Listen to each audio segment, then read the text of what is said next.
There was another moment regarding Donald Trump that you are famously able to cite, in which you were predicting that he might actually win the 2016 presidential election, which did not go over well on the set at MSNBC. We've got that queued up for the audience to watch. I think you've gone out of your way to find the path, argue for the path, forge the path for him in an argumentative way with your co-host to the nomination tonight. I thought you were interestingly optimistic. Where are you getting the path of positivity you laid out on your broadcast tonight? Well, it's not a question of optimism. It's a question of looking at the data and looking at what's going on in the battleground states. I agree with Steve. She's still overwhelmingly the favorite.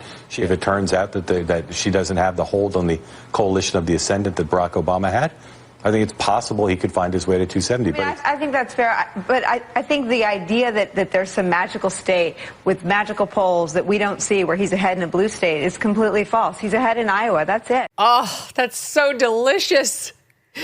That is, you got written up by the hateful Media Matters for the nerve to predict something like that, and the smug Nicole Wallace, like, you're an idiot. There's no way he's winning, and you had it.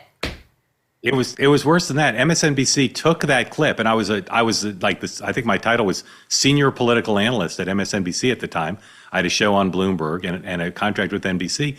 They put on the website that clip of Brian making fun of me for saying Trump might win, and the headline was something like "Brian Williams schools Mark Halperin," and I was like, guys, I work here. Like, don't put on a clip mocking me, and then of course, I'll spoiler alert, Trump won, as I said, I thought Hillary Clinton was probably going to win, but I thought Trump had a pretty good chance. And in the days between that clip, I think that was like a week before Election Day, maybe.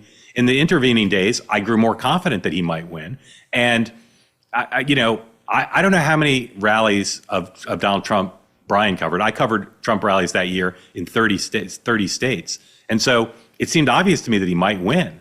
And yet that clip was probably the most extreme example of what I experienced for most of the year.